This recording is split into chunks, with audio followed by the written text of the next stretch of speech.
Hey y'all, we're here with John Rich. Thank you for inviting us to your lovely house. Thanks for being here. We're talking about his new brand of everything. Well, everything. Everything. Lifestyle. Lifestyle brand, Redneck Riviera. John, tell us a little about what inspired you to do this. Well, Redneck Riviera is a phrase that's been around since the 60s. And it's where everybody calls the Gulf Coast. It's like you can't go to the French Riviera, but we go to the Redneck Riviera. I'm sure a lot of people watching have been there. It's, you know, I guess officially it's between Destin and somewhere around Biloxi, New Orleans, down through there. But what's happened over the years, and I've witnessed it myself, the lifestyle of what you do when you're down there on the Gulf, it's kind of just spilled over into the whole country.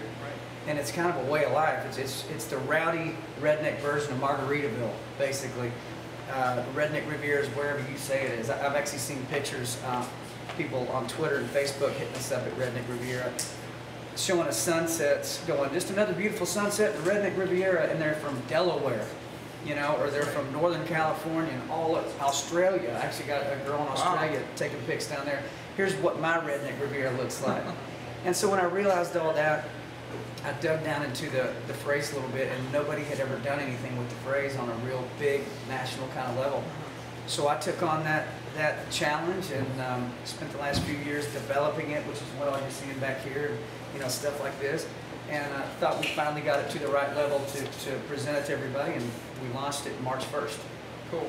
So you said there's a lot, right here we see t-shirts and baseball caps and a little bit of liquor and stuff. So a little bit. You said there's more coming over the next year? There's so many things I think that fit well with the phrase Redneck Riviera, that if you did it all at the same time, you wouldn't be able to focus on it all. So we started off just simple with the simple apparel, ball caps, t-shirts, tank tops.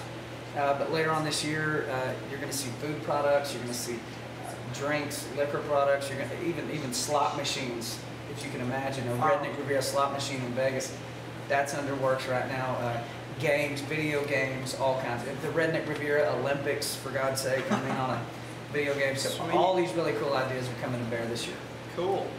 So we talked a little before. You're not really tying this in with your music career at the moment, correct? Yeah, I made a conscious decision to let Redneck Riviera just be. You know, that's not something that is defined by big and rich music or anything else. I think our music fits it really well. You know, that rowdy, raucous energy does. But to me, I just wanted it to be what it is, be a lifestyle brand. And maybe later down the road, if people like it enough, I can see music becoming a component of it. But right now, music's not. Okay. Now, will you be selling it on your on Big and Rich's website at all, or at your shows? Well, there's links to redneckriviera.com on Big and Rich and on John Rich and all that. But I would urge people to go to the site, go to redneckriviera.com. There's so much cool stuff that I showed you a picture of the Polaris.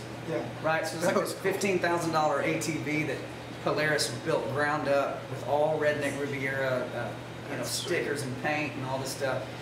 We're going to give that away. That's a text-to-win contest you'll see on the website. And, past that, CMA Fest, we're going to have a huge presence down on the river during CMA Fest. And it's kind of Katie bar the door on it. So you got this Redneck Riviera hat. I need to get you one, by the way. I'll make sure. You can't do the alcohol thing, so. That's fine. That's fine. But will it be replacing your signature cowboy hat? No, I'm not going to replace it. Maybe I should get a Redneck Riviera cowboy hat. That sounds good, I think. No, but once again, people have asked me, why didn't it say John Rich on it somewhere? I said, because Redneck Riviera belongs to anybody that loves it, you know. It's not mine to put mine. It was here before I was born, and they'll be calling it that long after I'm gone, so I didn't think that was, a respectful way to go about it. It just didn't really seem like the right thing. I didn't feel right about it. But I do get to be the guy that talks about it, to guys like you, and wear it and finally give it to all these millions of people who've been calling it that forever. Yeah. Well, we thank you for doing that. Yeah, thanks a lot. I think it's going to go over well. We're looking forward to it. Thank you. Our viewers will embrace it with lots of love. So. I hope so. And I know you're big on tithe. My tithe on anything that comes in through the website, redneckriviera.com. All of my tithe goes to the kids at St. Jude Children's Hospital, which is Great. probably That's the greatest amazing. kids hospital of all time. And so when you go on the site, you'll see a big banner for St. Jude and all that. Just one cool thing about controlling a brand is you get to put the stuff you care about into it. You know, the DNA becomes that. So one of the first things people will ever see when they go to buy that cap or T-shirt is St. Jude. Dude, thank you. Thanks a lot. Appreciate it. Redneck Riviera. That's country, y'all. Hit me like a Mac, hit me like a Mac truck.